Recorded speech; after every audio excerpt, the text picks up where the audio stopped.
Viewers, this is our figure of stomach. और मैंने पिछली वीडियो में मैंने आपको बताया था कि डाइजेशन इन ओइसोफेगस कैसे होता है, और इस वीडियो में है कि डाइजेशन इन द स्टमक कैसे होता है। तो आप देख रहे हैं ये ओइसोफेगस है, जिसको हम फूड पाइप भी बोलते हैं। मैंने आपको पिछली वाली वीडियो में बताया। इस फूड पाइप से हमारा स्टमक कनेक्टेड रहता है। ऐसा नहीं है कि स्टमक जो है किसी और लाइनिंग से कनेक्टेड रहता है, ऐसी कोई बात नहीं है। हमारा ओइसोफेगस ही ओइसोफेगस का जो वाइडेस्ट पार्ट होता है उसी को स्टमक बोलते हैं। ओइसोफेगस हमारा माउथ से स्टार्ट होता है और इलोंगेट होके वो स्टमक का रूप लेता है। ठीक है, तो स्टमक जो होता है हमारा जे शेप्ड का होता है।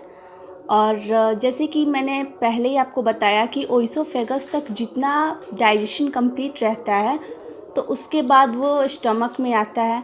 उसके बाद यहाँ स्टमक में आने के बाद क्या होता है कि फूड जो होता है मिक्सी आप घर पे देखते हैं, मिक्सी में क्या मसाले डालते हैं तो कैसे चर्न्ड होता है, यानी पिसता है। तो वैसे ही हमारा फूड जो है 3 आवर्स तक स्टमक में चर्न्ड होता है, यानी पिसता है। उसके बाद म्यूकस जो होता है हमारा स्टमक का इनर लाइनिंग को प्रोटेक्ट करता है। अब भाई इनर लाइनिंग को क्यों प्रोटेक्ट करता है? हाइड्रोक्लोरिक एसिड से, जो कि स्टमक से ही सिक्रीट होता है। बट वो सिक्रीट होता है कि फूड के साथ जो अदर बैक्टीरिया आ जाते हैं हमारे खाने में प्रेजेंट रहते हैं, जो कि ओइसोफेगस के से द्वारा अंदर आते हैं, तो उसको वो मारने का काम करता है। बट ये जो है हमारे इनर लाइनिंग ऑफ स्टमक को भी हार्म करता है। That's why mucus protect our stomach, inner lining of stomach. तो हाइड्रोक्लोरिक एसिड जो है हमारे स्टमक की एसिडिक मीडियम को मेंटेन करने में हेल्प करता है। और जब सेवरल डाइजेस्टिव जूसेस आते हैं स्टमक से, तो एसिडिक मीडियम होने के कारण क्या होता है कि खाने में जो प्रोटीन्स रहता है उसको डाइजेस्ट करके क्या करता है, एब्जॉर्ब करवाता है। और उसके बाद भी अनडाइजेस्टेड फूड बच जाते हैं तो वो हमारा कहाँ, ये देखिए स्टमक, यही ओइसोफेगस का पाइप यहाँ वाइडेस्ट पार्ट लेता है।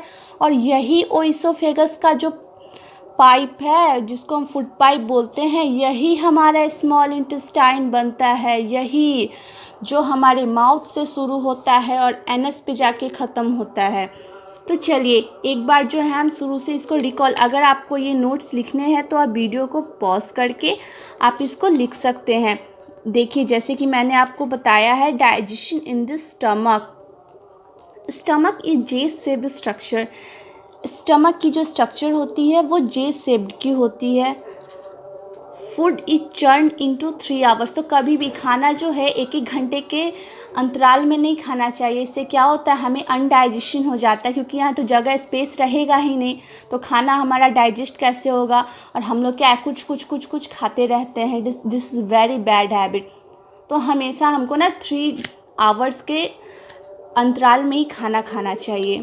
तो stomach secrete mucus, hydrochloric acid and digestive juices. तो म्यूकस मैंने बताया आपको, it protect inner lining from hydrochloric acid से बचाता है। उसके बाद hydrochloric acid, it maintain acidic medium, it kills bacteria present in the food. By acidic medium digestive juices digest the proteins. उसके बाद ये सारे डाइजेस्ट होने के बाद फिर भी अनडाइजेस्टेड फूड बच जाते हैं, वो कहाँ जाते हैं, स्मॉल इंटेस्टाइन में जाते हैं।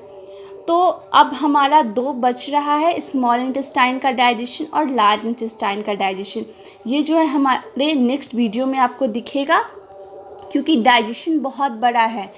इसको शॉर्ट में हम लोग ये हमें पढ़ने में बहुत बड़ा लगता है, इसलिए हम क्या जल्दी में कुछ पढ़ लेते हैं, शॉर्ट में निपटा लेते हैं। नहीं, बिल्कुल नहीं। आप एक पार्ट लेके पढ़ेंगे ना, पहले बक्कल कैविटी, फिर ओइसोफेगस, फिर स्टमक, फिर स्मॉल इंटेस्टाइन, फिर लार्ज इंटेस्टाइन, आपको दिक्कत भी नहीं होगी पढ़ने में। तो चलिए इस वीडियो में इतना ही। आप नेक्स्ट वीडियो को ज़रूर ज्वाइन कीजिए। Thank you very much.